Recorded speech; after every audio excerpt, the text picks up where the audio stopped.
Hello students, நம்ம இந்த வீடியோவில் நீங்கள் ஒரு காலேஜ் ஜாயின் பண்ணுறீங்க அப்படிங்கிற பட்சத்தில் மினிமம் முன்கூட்டியே அட்லீஸ்ட் இந்த விஷயங்களை கண்டிப்பாக நீங்கள் தெரிஞ்சு வச்சு, அதாவது நம்ம என்ன நினைக்கிறோம் அங்கே ரியாலிட்டி எப்படி நடக்கும் அப்படிங்கிற சில விஷயங்கள்லாம் இருக்கு. ஒவ்வொரு காலேஜஸ்லையுமே கவுன்சிலிங் ப்ராசஸ்லையும் சரி, மேனேஜ்மெண்ட் ப்ராசஸ்லையும் சரி, சில விஷயங்கள் எல்லாம் இருக்கு. அதை நீங்கள் கிளாரிஃபை பண்ணிக்கோங்க. சில விஷயங்களை தெரிஞ்சுக்கோங்க. அந்த மாதிரி தான் நம்ம இன்னைக்கு ஒரு 4-5 பாயிண்ட்ஸ் இப்படிதான் இருக்கும் காலேஜஸ்னா அப்படின்னு சொல்லி சில விஷயங்கள் நம்ம சொல்ல போறோம். இது உங்களுக்கு சில ஸ்டூடெண்ட்ஸ்க்கு இந்த விஷயங்கள் புதுசா இருக்கும். நிறைய யூடியூபர்ஸ் சொல்லாத விஷயங்களாவும் இருக்கு போது. ஃபர்ஸ்ட் என்ன அப்படின்னு பாத்தீங்கன்னா, மேக்சிமம் எல்லா ஸ்டூடெண்ட்டுக்குமே நமக்கு ஒரு டாப் 10 வரக்கூடிய காலேஜஸ் நமக்கு கிடைக்காதா அப்படின்னு சொல்லி நிறைய ஸ்டூடெண்ட்ஸ் ஏங்குவாங்க. ஆனா அவங்களுக்கு மார்க் ரொம்பவே குறைவா இருக்கும். அதே போல கட் ஆஃப் குறைவா இருக்கும். அவங்களுடைய ரேங்க்கும் அதிகமா இருக்கும். ஸோ உங்களுக்கு டாப் 10 காலேஜஸ்ல ஏதாவது ஒரு கோர்ஸ் எனக்கு வேணும் அப்படிங்கக்கூடிய ஸ்டூடெண்ட்ஸ், உங்களுடைய ரேங்க் ஒரு 40,000 இருந்து 45,000 உள்ள உங்களுடைய ரேங்க் இருந்துச்சு அப்படின்னா கண்டிப்பா உங்களுக்கு டாப் 10ல ஏதாவது ஒரு சீட் கண்டிப்பா உங்களுக்கு இருக்கு. சிஎஸ் கிடைக்காத பட்சத்துல நான் ஈஸி அக்செப்ட் பண்ணிக்கிறேன். ஈஸி கிடைக்காத பட்சத்துல ட்ரிபிள் அக்செப்ட் பண்ணிக்கிறேன். ட்ரிபிள் கிடைக்காத பட்சத்துல நான் மெக்கானிக்கல் அக்செப்ட் பண்ணிக்கிறேன். மெக்கானிக்கல் கிடைக்காத பட்சத்துல நான் சிவில் அக்செப்ட் பண்ணிக்கிறேன்.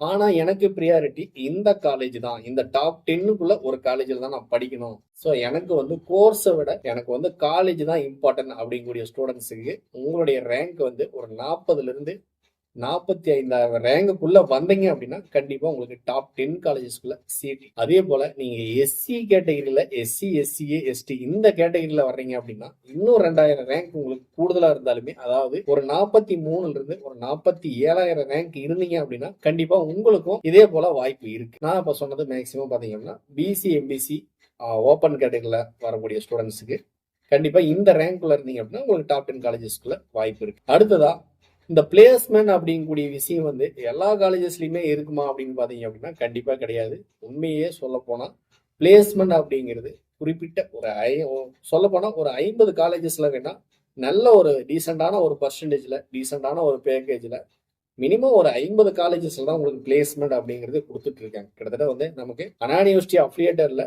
ஒரு 400க்கு மேற்பட்ட காலேஜஸ், அக்யூரேட்டா சொல்லணும்னா ஒரு 420+ காலேஜஸ் இருக்கு.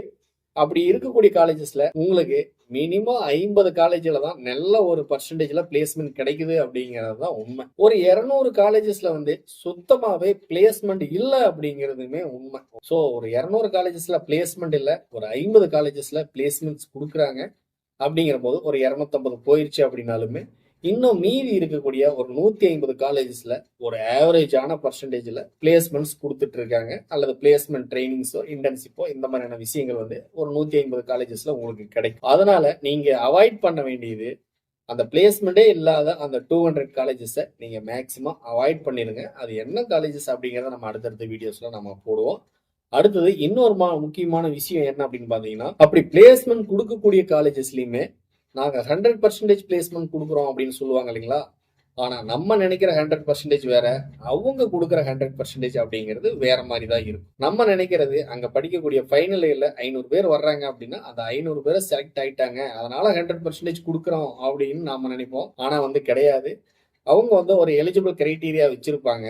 அந்த 500 பேர் ஃபைனல் இயர்ல வந்தாலுமே செகண்ட் இயர்ல இருந்தே அவங்களுக்கு பிளேஸ்மெண்ட் ட்ரைனிங், இன்டர்ன்ஷிப் இந்த மாதிரியான விஷயங்கள் எல்லாம் கொடுத்து ஒரு பர்டிகுலர் ஸ்டூடெண்ட்டை அவங்க பிரிச்சு எடுத்துருவாங்க. கிட்டத்தட்ட ஒரு 500 பேர் படிக்கிற இடத்துல ஒரு 100 பேரோ அல்லது 150 பேரோ ஃபில்டர் பண்ணி எடுத்துருவாங்க. அந்த 150 ஸ்டூடெண்ட் தான் பிளேஸ்மெண்ட் என்ன அப்படிங்கிறது அவங்களுக்கு தான் தெரியும். அவங்க தான் பிளேஸ்மெண்ட் ஆப்பர்ச்சுனிட்டிஸை அட்டன் பண்ண போறவங்க. மீதமுள்ள 350 ஸ்டூடெண்ட்டுக்கு என்ன பிளேஸ்மெண்ட்னாலே என்ன, எந்த கம்பெனி வர்றாங்க, என்ன பேக்கேஜ் கொடுத்தாங்க, என்ன ஜாப் ரோல்ல செலக்ட் ஆனாங்க, இந்த மாதிரி பிளேஸ்மெண்ட் பத்தின நாலேஜே இல்லாம தான் இருக்க போறாங்க.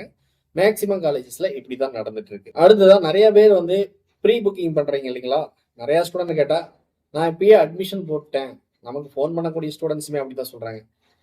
நான் இப்பயே இந்த காலேஜில் சேர்ந்துட்டேன், என் பையனை என் பொண்ணை நான் அந்த காலேஜில் சேர்த்திருக்கேன், அவங்க எனக்கு கவர்மெண்ட் கோட்டா சீட்டு எடுத்து தரேன்னு சொல்லியிருக்காங்க, எங்க அட்மிஷன் போட்டீங்க அப்படின்னா நம்ம காலேஜே எடுத்துக்கலாம் அப்படின்னு சொல்லியிருக்காங்க, ஸோ இங்கேயே சீட்டு வாங்கி தரேன்னு சொல்லியிருக்காங்க, அங்கேயே சீட்டை ஹோல்டு பண்ணி வச்சிருக்காங்க அப்படின்லாம் நிறைய ஸ்டூடெண்ட்ஸ் பேரண்ட்ஸ் எல்லாம் சொல்லிக்கிட்டு இருக்காங்க. ஆனா உண்மை என்ன அப்படின்னு பாத்தீங்கன்னா, எந்த ஒரு காலேஜ்லயுமே எந்த ஒரு கவர்மெண்ட் கோட்டா சீட்டையும் யாராலையுமே யாருக்காகவும் ஹோல்டு பண்ண முடியாது. ஓகேங்களா. இப்ப நீங்க ஒரு காலேஜ்ல போய் சேர்றீங்க அப்படின்னா உங்ககிட்ட கண்டிப்பா இங்க காலேஜ்ல எடுத்துக்கலாங்க அப்படின்னு சொன்னா உங்களுக்கு அந்த காலேஜ் கிடைக்கிறதுக்கான மார்க் இருக்கும் அல்லது ரேங்க் இருக்கும். அந்த காரணத்தினால உங்களை அட்மிஷன் ப்ரீ புக்கிங் பண்ணிக்குவாங்க. கண்டிப்பா உங்களுக்கு ஒரு மார்க் எலிஜிபிள் இருந்துச்சு அப்படின்னா மட்டும்தான் அந்த காலேஜ் கிடைக்குமே தவிர, அவங்க வந்து ப்ரீ புக்கிங் பண்ணிட்டனாலயோ அல்லது வந்து அவங்க வந்து சீட்டை ஹோல்டு பண்ணிடுறேன் அப்படின்னு சொன்னனாலயோ உங்களுக்கு சீட் கிடைக்காது. கவுன்சிலிங் அப்படிங்கிறது ஒரு சிஸ்டமேட்டிக் ப்ராசஸ். சரிங்களா?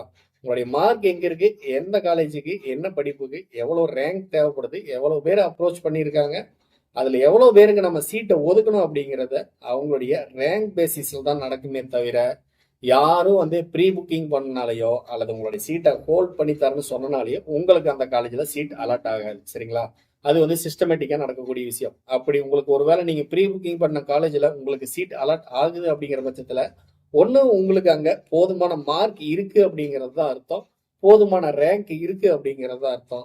மற்றபடி வந்து பர்டிகுலரா வந்து குறிப்பிட்டு நான் தான் உனக்கு வந்து இந்த சீட்டை எடுத்து கொடுத்தேன் அப்படின்னு வந்து யாராலையும் சொல்ல முடியாது.